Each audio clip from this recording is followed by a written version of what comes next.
Hello class, this is your chapter 6 of recognition and enforcement of awards under the Alternative Dispute Resolution ADR of Act of 2004, Republic Act 9285 and its implementing rules and regulations IRR. This is your video out of 3. This is your part 2 of your video in topic of Chapter 6, Recognition and Enforcement of Awards under the ADR. Okay. This is a critical area of law because of arbitration award.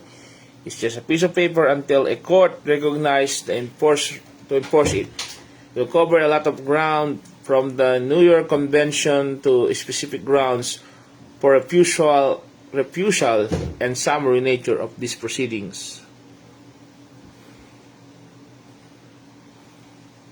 Okay. We studied the concept section, special mention to class Kilo. I prepared for this video for this third year class Kilo, and also to other section Delta, Hotel, and India.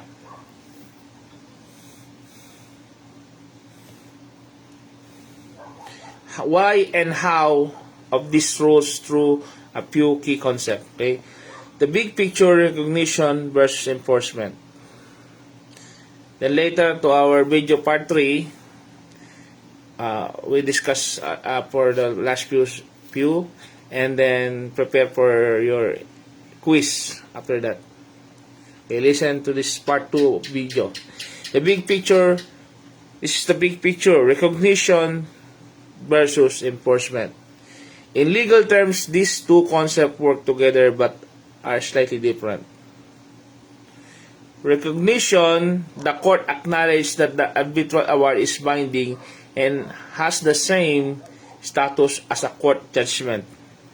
Enforcement, the court provides the teeth or the law to award, allowing for things like the garnishment of bank accounts or attachment of property to satisfy them. There are two types of foreign awards. As mentioned, the process depends on where the award came from. What are the types? There are the types, the convention award and non-convention award.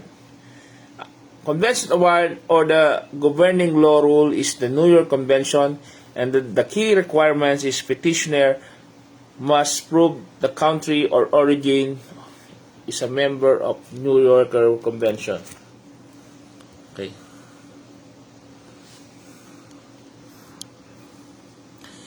There are the two types of foreign awards. As you mentioned, the process depends on what came. There are the types: the Convention Award, and the governing law rule. The New York Convention are the key requirements. Petitioner must prove the country of origin is a member of New York Convention. And the non-convention award, rules of court, Supreme Court rules. And the key requirements are based on comity and reciprocity, getting their award well because they treat our as well. Okay. Why would the court refuse awards? Under Article 4.35, Regional Trial Court (RTC) doesn't look at whether the arbitrator made a mistake in the facts or the law. Instead, they took at procedural fairness para mapatunayan na patas lang sila. Yan, according to Article 4.35. Let's see if we can identify the red flags. Okay, based on lecture. Imagine a party is trying to stop an award from being enforced. Which of these situations do you think would be the valid reason for judge or to refuse enforcement? The losing party simply thinks the arbitrator decision was unfair or they disagree within the logic. The losing party proves they were never noticed about the arbitration hearings and therefore could defend themselves. The arbitrator decided on the topic that was never part of the original agreement. They settled the land dispute when the contract was only about a car sale. That sounds like a plan since you are preparing, okay? The cost of arbitration and arbitral tribunal in this lesson, and for the last lesson, a clear reference guide will be a huge asset for this, okay? The grounds for refusing an award are the heart of this chapter. It is important for you students, to remember that the RTC or the Regional Trial Court does not act as an appellate court to correct error of judgments. It only checks procedural or jurisdictional flaws. Okay? Here is the summary that of table can use. Okay? Grounds of refusing.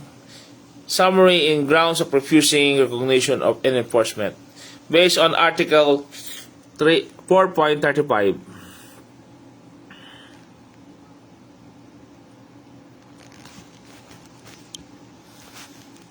Based on Article 4.35 IR of Republic Act 9285, the New York Convention, the category and a specific ground for refusal, incapacity, invalidity. A party was under some legal incapacity, or the arbitration agreement itself is invalid under the law. Lack of due process. The party was not given proper notice of the arbitrator's appointment or the proceeding preventing them from presenting their case. Excess of authority. The award deals with the dispute not contemplated by or failing within the terms of the submission to arbitration. Composition of law. The tribunal composition or the procedure was not in accordance with the parties' agreement or the law of the country where it took place. Not final vacated. The award is not yet binding, or it has already been set aside or suspended by the court in the country where it was made. Subject matter. The dispute is not capable of settlement by arbitration under the Philippine law.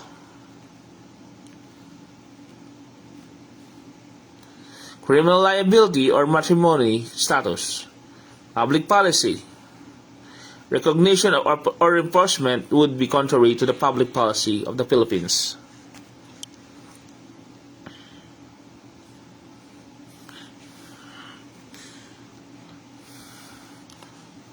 If an award is some decisions that were authorized and some that aren't, the court can still enforce the good parts as long as they can be separated from the bad parts. It's also it's about saying that arbitration process whether it is possible.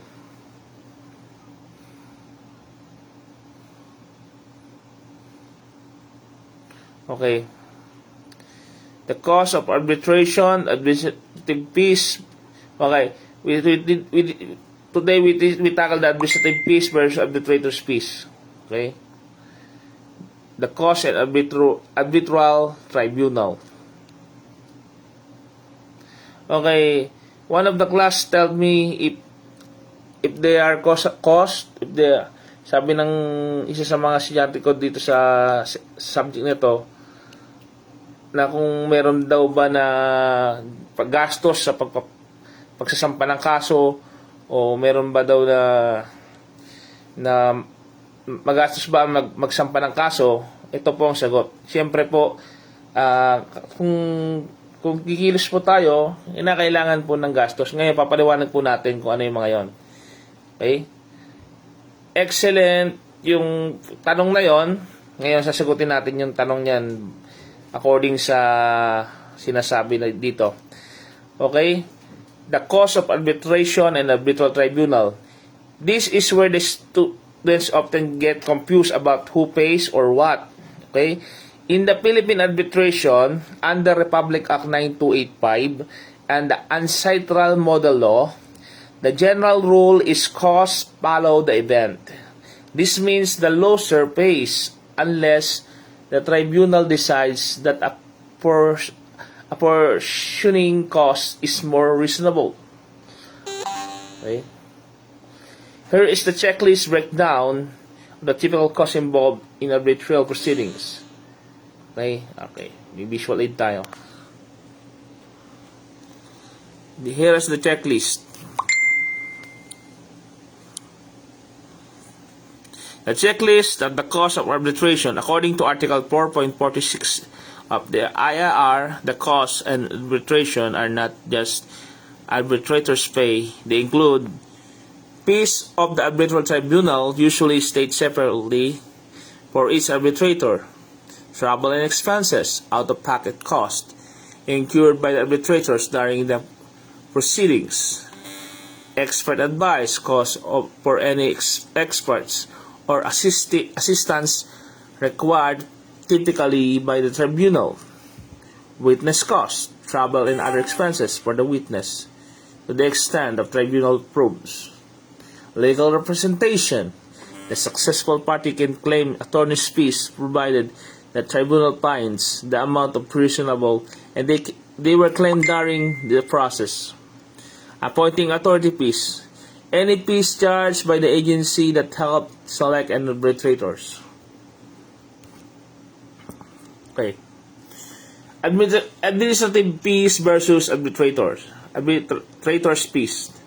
It helps to distinguish these two, or for the class kilo, okay. This is your assignment to what is the administrative fees, okay?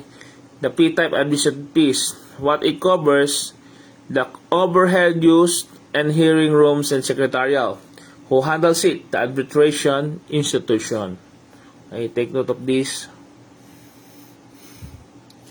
Support of the processing of the case by the institution like PDRCI. Arbitrators fees. The professional fee for the arbitrator's time, experience, okay, and held in trust by institution or paid as directed by tribunal. Magkaiba po yung dalawang yan, ha? Okay, class. Article 4.41, confidentiality. Don't forget to remind that, okay, that this is for discussion the costs and awards in the RTC. The actual proceeding, including the evidence and the records, remain confidential. Okay? It should be remain confidential. The only time they are made public is with the consent of the parties or when it is necessary for the court to see them for recognition or vacation of the award. Since you're wrapping up the recognition enforcement side, would you like, okay, to drop step-by-step flowchart? Okay, this is the flowchart of the RTC process. The award, okay, the Philippine judicial system to become an enforceable judgment. Since the RTC proceeding summary in nature, it goes, here is the breakdown, okay. The RTC process recognition and enforcement flowchart. Filing the petition, the winning party files a petition for recognition and enforcement with the RTC. Requiring attach the original or authentical copy and award and arbitration agreement. Translation. If not in English, Filipino, a certified translation is required. Notice to the adverse party. The court sends notice to the losing party at their last known address at least 15 days before the hearing. Opposition optional. The losing party may file an opposition but only on the limited grounds found in Article 4.35. Lack of notice, incapacity of public policy. Initial hearing. The court conducts a summary hearing, no long drawn out trial, sir. Okay. Court's decisions. It recognized the RTC issue and older than award is now enforced in the same manner as final and executory court judgment. It refused the court denies enforcement based on legal ground discussed in Part 1. Appeal if needed. The losing party can appeal on the Court of Appeals, but they must usually post a bond equally to the award amount. Okay. Rule of thumb for this class, okay? In Article 4.38, the venue for this petition is flexible. It can be filed where the proceeding took place, the assets are located, and of the party side, or simply in the National Capital Judicial Region, NCJR, at the option of the applicant. You might want to, okay, waiver of appeal as you noted in this text, okay? Any stipulation by the parties that the arbitral tribunal award shall be final carries within waiver of the right appeal. This is reinforced of point of in ADR, finality and efficiency. Okay? Would you like to, I prepare to make you a quizzes in order for you to have to gain more knowledge in this topic, okay? Short quizzes, okay? Prepare for video number 3. The next video, okay? Here are the recognition of proposed arbitral awards and Article Republic Act 9285. This will help your class in this upcoming assessment, okay? Please take note. Great job for putting this together, okay? And I'm sure you will find this material very helpful. Thank you, class, for listening.